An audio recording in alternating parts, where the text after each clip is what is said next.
नेपाल में भयंकर आपदा आई है और इस आपदा की नेपाल में भयंकर आपदा 105 किलोमीटर तक फैली तबाही।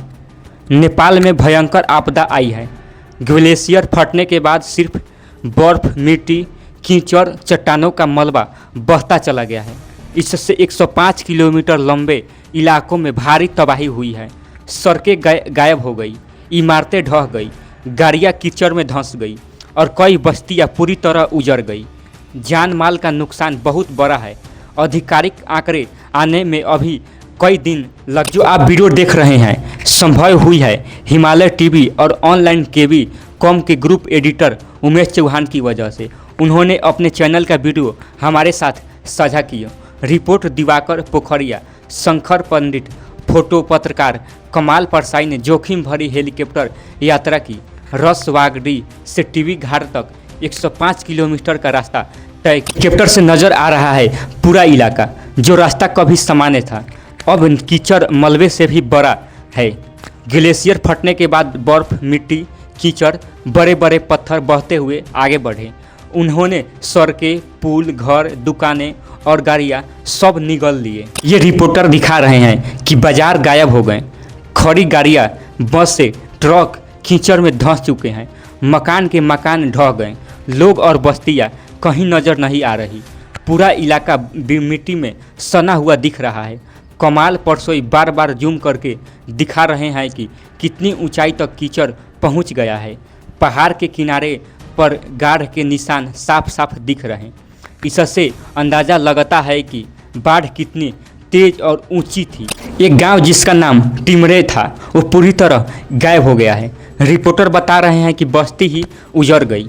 जहां कभी हेलीपैड था, होटल थे, इमारतें थी, वहां अब कुछ भी नहीं बचा। सिर्फ मलबा और कीचड़ फैला पड़ा है। पहाड़ का एक बड़ा हिस्सा कट कर नीचे गिर गया। पेड़ पत्थर सब उखड़ गए। किनारे पर ऊंचाई तक गाढ़ भर गया है। उसमें बस्तियाँ, होटल और गाड़ियाँ सब विलीन हो गई एक साथ। बढ़ने पर चिनको भंसार कार्यालय भी पूरी तरह गायब दिख रहा है। रिपोर्ट बता रहे हैं कि इससे आगे चीन का इलाका शुरू हो जाता है।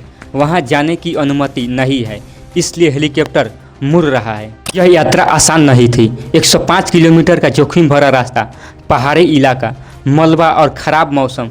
फिर भी तीनों पत्रकारों ने हिम्मत दिखाई। दिवाकर और शंकर जगह जगह बता रहे हैं कि पहले यहाँ क्या था और अब क्या बचा है। कमाल परसाई तस्वीर कैद कर रहे हैं ताकि दुनिया को असली तबाही का अंदाज़ा हो सके। आपदा की वजह ग्लेशियर फटना बताया जा रहा है। जब सिर्फ बड़ा हिस्सा टूटता है तो 60 मिट्टी, पत्थर और पानी का मिश्रण तेज गति से नीचे की ओर बहता है। इसे ग्लेशियर लेक आउटबर्स्ट फ्लड भी कहते हैं। नेपाल के इस इलाके में ऐसे खतरे पहले भी रहे हैं, लेकिन इस बार नुकसान बहुत बड़ा हुआ है। पूरी तरह नष्ट हो गई है। आम लोगों का आना जाना बंद है। राहत सामग्री पहुंचाने से मुश्किल हो रही है। हेलीकॉप्टर से ही कुछ जगहों तक पहुंचाया जा सकता है। स्थानीय प्रशासन और सेना राहत कार्य में जुटे हुए हैं, लेकिन इलाका इतना बड़ा और दुर्गम है कि काम धीरे धीरे आगे बढ़ रहा है। 105 किलोमीटर सोचिए, कम नहीं होता। जान माल का नुकसान अभी पूरा पता नहीं चला है। कई गांव संपर्क से कटे हुए हैं। परिवारों को अपने सदस्य की खबर नहीं मिल रही। लापता लोगों की तलाश जारी है। घर गृहस्थी सब बह गए। किसानों की ज़मीनें भी कीचड़ में दब गई। व्यापारिक गतिविधियां पूरी तरह से ठप हो गई है। इससे एक बात साफ हो गई कि हिमाचल क्षेत्र में जलवायु परिवर्तन के प्रभाव बढ़ रहे हैं। ग्लेशियर तेजी से पिघल रहे हैं। इससे ऐसे खतरे और बढ़ सकते हैं। विशेषज्ञ लंबे समय से चेतावनी दे रहे थे। अब ज़रूरत है बेहतर चेतावनी प्रणाली, मजबूत निर्माण और आपदा प्रबंधन तैयारी। में दिख रही तस्वीरें दिल दहला देने वाली है। जहां कभी जीवन था वहां अब सिर्फ सन्नाटा और मलबा है। लोग अपने घरों को पहचान भी नहीं पा रहे। बच्चे, बुजुर्ग, महिलाएं सबसे ज़्यादा प्रभावित हुए हैं। राहत शिविर लगाए जा रहे हैं। खाना, दवा, कपड़े पहुंचाए जा रहे हैं, लेकिन ज़रूरत बहुत बड़ी है जिसके लिए सभी के पास पहुंचना बहुत मुश्किल हो रहा है। भारत और नेपाल दोनों देशों के बीच सीमा के पास यह इलाका है, इसलिए सहयोग की भी ज़रूरत पड़ सकती है। राहत सामग्री, मेडिकल टीम और बचाव दल दोनों तरफ से मदद कर सकते हैं। रिपोर्टर का काम सराहनीय है। उन्होंने खतरे में पकड़कर यह वीडियो बनाया। आम लोगों तक सच्चाई पहुंचाई।